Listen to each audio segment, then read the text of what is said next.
Vlog number 28, in need of a tune-up.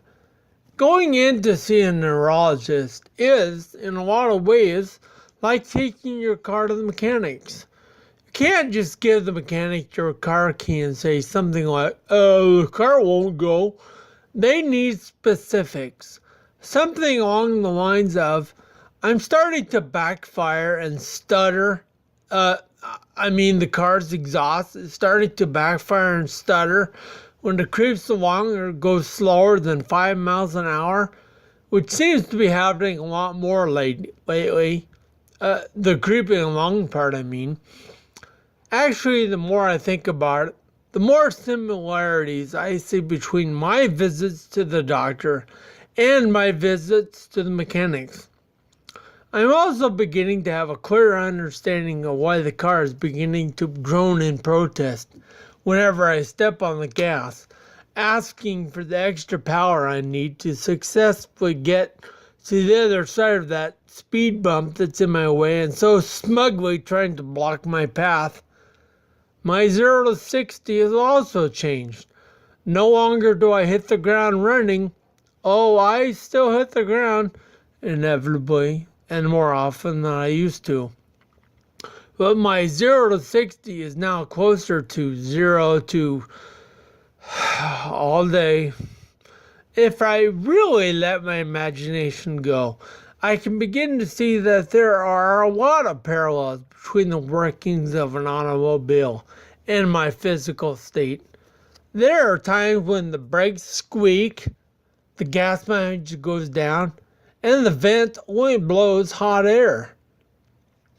The tires wear out, the upholstery begins to wear and look thin and rip, and the new car smell is nothing more than a memory of a memory. Of course, there's also the complaint that the car just does not handle the way it used to. Some of these things have to do with the fact that the car is getting older and has been around the block a few times. And to be totally truthful, it never really was a great car to begin with. Nothing sleek and sporty like a Porsche, a Corvette, or a Lamborghini. Never a muscle car like a Mustang, a Camaro, or a Charger. I was always closer in resemblance to a Maverick, the Volkswagen Bug, or AMC Pacer.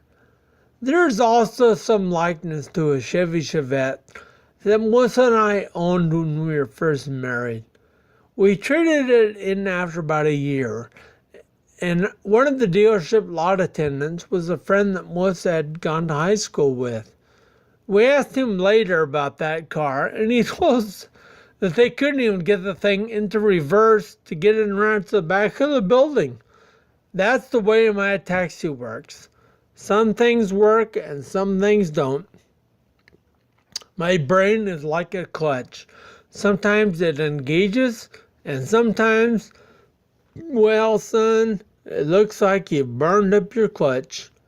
Well, if I'm going to compare myself in a taxi to a car, then the next obvious subject would be to talk about breakdowns. So there I am, stuck. And after a very thorough examination of the facts, I conclude that the car just won't go. So what do? I call a tow truck. In my time, I've experienced two kinds of trucks. One reminds me of my walker because the car is only half lifted up, leaving two wheels still engaged on the ground, and basically you just roll along behind the truck. The other method is the wheelchair of the towing world because the whole car is pulled up onto the flatbed truck and now it has movement just on another vehicle. Fortunately, as with a car, there are routine maintenance steps that can be taken. No, it will not convert my sad little Volkswagen Bug into a Porsche, but it will keep me on the road. Ataxia has many forms and no two people are completely affected the same. However, There are similarities to what some of us deal with because of this neurological disease, such as issues with balance, difficulty swallowing, writing, and or talking. There are also different ways that people have found to deal with or survive in the face of their personal struggle with this condition or disease. I would like to share with you the 4 ways in which I have come to look at and live with my ataxia. I have said these things before, but as a way of reminding myself, I will repeat them. Number 1, acceptance. I was diagnosed about 13 years ago at the age of 38. It came as quite a shock, and although I did acknowledge that the doctor was talking to me, the whole thing had a nightmarish quality to it. Honestly, I think I lived in denial for quite a while. I would explain to family and friends what spinocerebellar ataxia was and talk about my MRI openly. And on the outside, I looked like I was taking it pretty well. But inside, I was a jumble of raging emotions, anger, frustration, sadness, and confusion. I really just wanted everything to be like I'd never even gotten the news, and continued to try and do everything on my own. But when I began to see the changes in myself, that all I was really doing was making things harder for myself and others, and even setting myself up for unnecessary injuries, that was when I had to stop and reevaluate. I gave myself permission to be who I was and embrace the opportunities I had before me that were only there because of my ataxia. And that takes me to number 2, attitude.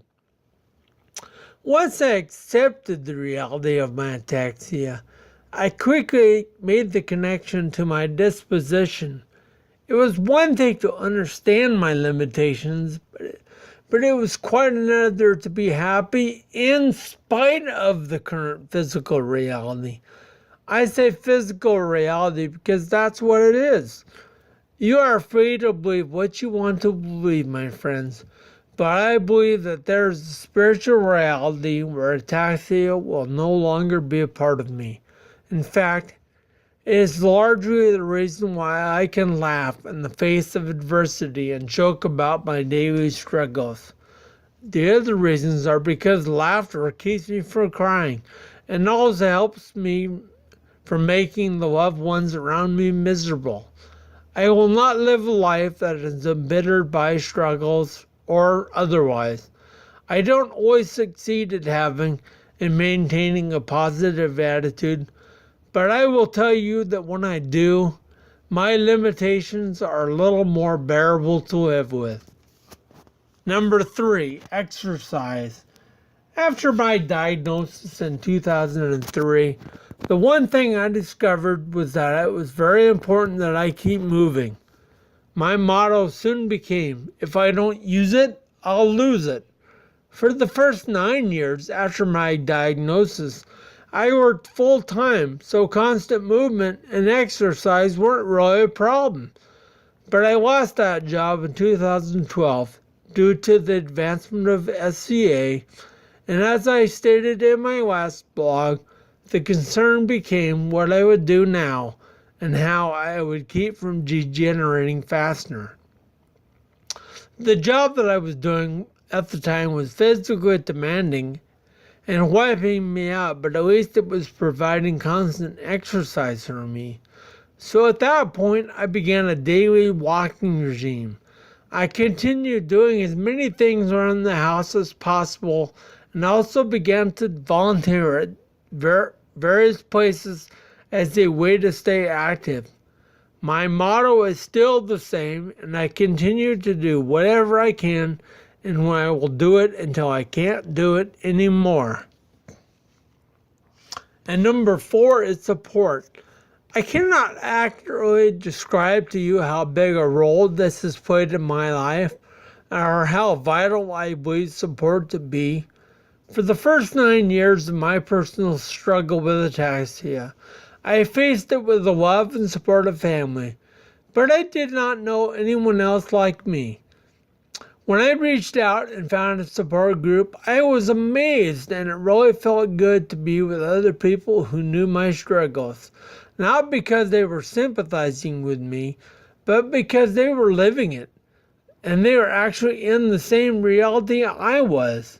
It was an inspiring time for me, and I began to seek out any avenue that I could that would put me in touch with others whose struggle was like mine. I now have friends all over the world. I can't say for sure why this helps, but somehow it just does. And also a very encouraging thing to be able to ask questions about your symptoms or about various medicines or any other general question that may come up in your own battle and receive advice, encouragement, and or support, sometimes in a very humorous way. And the beauty of it all is that there is never a dumb question. Just friendship and unity and the knowledge that we all have had our lives disrupted by a variation of the same unwanted guest. Any advice I have for someone struggling would be to find a source for support. Our struggle is not easy, my friends, but I want to encourage you all, whatever stage you're at, to continue to fight, grab any hope you can, and hang on, and know that you are not alone. My best to all of you, my friends.